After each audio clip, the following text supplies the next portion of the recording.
네, 안녕하세요. 시장이 하락폭이 생각보다 크네요. 악재가 겹쳐가지고 한 방에 밀어버리는데, 이럴 때는 이제 주도주 종목들을 좀 분석하면서 어디서 반등이 나올 수 있을지 그 부분을 체크를 해야 됩니다. 먼저 삼성전자부터 볼게요. 삼성전자가 의미 있는 선을 돌파한 지점이 지금 이 선이 그어진 가격대거든요. 이렇게 이 라인을 돌파했기 때문에 쉽지 않은 선을 넘었어요. 여기가 매물대가 항상 많이 묶여 있었고 많은 사람이 물려 있는 자리인데 그 가격을 돌파했단 말이에요. 굉장히 의미 있는 돌파인 거죠. 그러다가 시장이 고꾸라져서 한 방에 여기까지 내려온 상황입니다.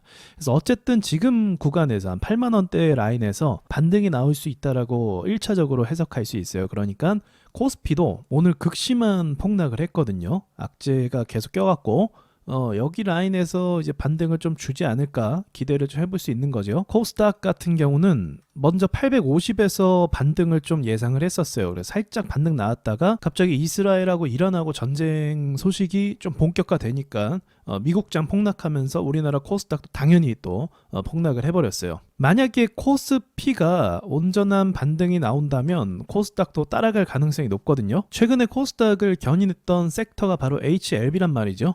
이 종목은 반등으로 좀 방향을 바꾸는 중이에요.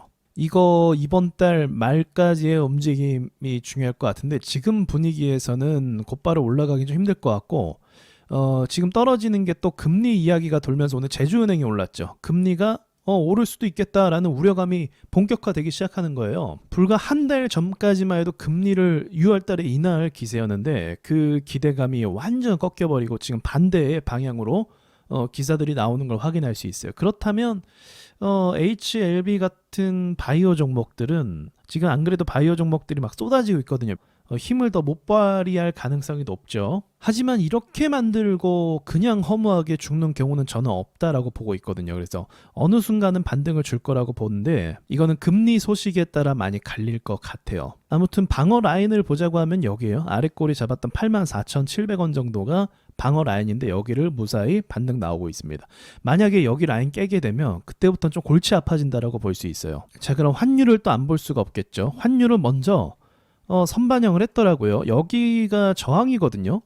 그래서 이거 제가 시황글 올릴 때도 이 가격에 도달할 때쯤에 여길 맞고 떨어졌으면 좋겠다. 그리고 떨어질 만한 이유가 있다. 왜냐하면 금리를 올린다라는 소식은 일단 없었거든요. 근데 단 며칠 만에 이 분위기가 확 바뀌면서 이제는 금리를 올릴 수 있어 라는 이러한 입장들이 나오다 보니까 환율이 불안감을 느꼈나 봐요. 그리고 또 중동 지역에서 수입해오는 원유 가격에 대한 리스크, 미국 국채 가격이 급등하는 거에 대한 리스크, 이것들이 동반해서 지금 올라가고 있는 중입니다. 근데 이거는 좀 예상하지 못한 게 지금 기업들이 어쨌든 금리가 높아진 상황에서 매출을 잘 내고 있단 말이죠. 이제 반도체 쪽도 많이 회복해주고 있고 업황이 더 좋아지고 있는 부분이 있고 그래서 긍정적인 부분이 있다면 있는 거죠. 왜냐하면 그렇기 때문에 최근 들어서 주가가 그렇게 오른 거 아니겠어요. 근데 지금 금리가 갑자기 또 뭐 오를 수도 있어 라는 이런 좀 부담감이 좀 작용을 한 것 같아요. 그래서 불안 심리로 일단은 일시적으로 오른 것이 아닐까. 엔화도 같이 올랐거든요. 이렇게 좀 볼 수가 있는데 결국 인플레이션을 유발하는 거는 원유 가격이거든요. 원유 가격이 좀 오른 것도 맞아요. 여기를 넘지 않는 게 중요하거든요. 어떻게 보면 여기가 또 저항이겠죠. 그래서 원유 가격은 특이점이 어제도 그래 썼지만 폭락을 좀 잘해요. 코스닥이랑 비슷합니다. 그래서 올랐다가 또 주저앉기를 바라야겠죠.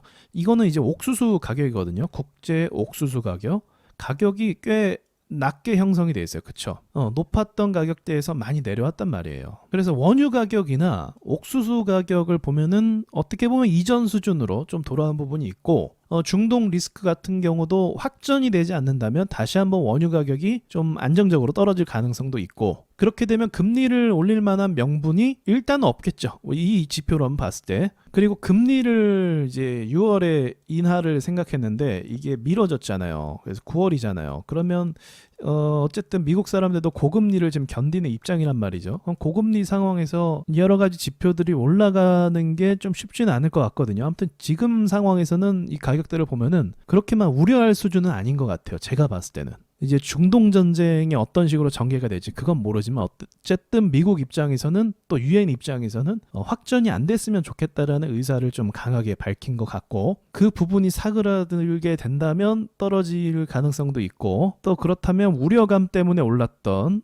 환율도 좀 안정될 가능성이 있지 않을까, 그렇게 보는 게 제 입장입니다. 제가 여러분 상황을 알아요. 지금 최근까지 주가가 잘 올랐어요. 괜찮았어요, 진짜로. 수급도 괜찮고 거래대금도 뭐 1조씩 터지고 2조씩 터지고 막 그랬단 말이에요. 이게 불과 며칠 전이에요. 근데 그러다가 갑자기 시세 차익 매물이 떨어질 수도 있죠. 그러면서 급락을 해요. 그리고 받아줬다가 뭐 보합을 갖다 올라가거나 이런 게 일반적인 흐름이거든요. 근데 급락하고 나서 플러스죠, 이제. 플러스 악재가 터진 거예요. 그래서 이 정도 급락에서 일단 사람들이 손해를 봤는데 플러스 악재를 통한 급락이 추가적으로 또 나온 거죠. 이렇게 되면 사람들이 손절을 못 하거든요. 그래서 지금 많이 물려있는 상태일 거예요. 그래서 우리가 중요하게 봐야 될 건 뭐냐면 중동 지역에서의 전쟁이 어떤 식으로 확전이 되는지, 그리고 그 중동 전쟁 문제가 좀 해소가 된다면 그 다음에 원유 가격이 다시 제자리로 돌아올 것, 그렇게 우리는 좀 예상해 볼 수 있겠죠. 그리고 뭐 삼성전자나 주요 종목 중에 HLB 이런 주식들이 어쨌든 지지선 부근에 있기 때문에, 방어 라인이죠. 매물대를 끼고 있기 때문에 너무 비관적인 상황은 아니다. 일전에도 저기 하마스랑 또 이스라엘이 전쟁하고, 또 과거에는 우크라이나 러시아 전쟁할 때도 주가가 움직이지 않은 건 아니었어요. 그렇죠. 우려감이 있으니까. 중동 지역도 예민하고 러시아 같은 경우도 가스관 때문에 예민하고, 그래서 문제가 없는 건 아니었지만 그때 하락하고 나서 추가적으로 더 하락했던 기억이 나요. 전쟁 때문에. 여기도 마찬가지고. 근데 그때마다 곧바로 반등을 줬거든요. 따지고 보면은 중동 전쟁도 문제지만 러시아 우크라이나 전쟁도 굉장히 큰 문제였거든요. 이때 유럽으로 가는 가스관을 잠가서 인플레이션이 엄청나게 올라버렸던, 근데 또 어떻게 보면 그때도 잘 넘기고 버텼잖아요. 지금 그 정도까지 아니기를 바라면서 시장을 찬찬히 봐야 될 것 같습니다. 네, 또 마지막으로 드릴 말씀이, 확실한 건 이 뉴스가 아무튼 문제야. 뉴스에서 정말 좀 위험하다, 문제다라고 이렇게 부각시키는 것들이 있어요. 그럴 때마다 시장이 큰 폭으로 떨어지게 됩니다. 아주 큰 폭으로요. 그리고 또 이게 어떻게 보면 장점이라고 할 수 있는 건데, 뉴스에서 크게 악재를 때리면 사람들이 공포감을 느끼면서 많은 경우 매도를 하게 돼요.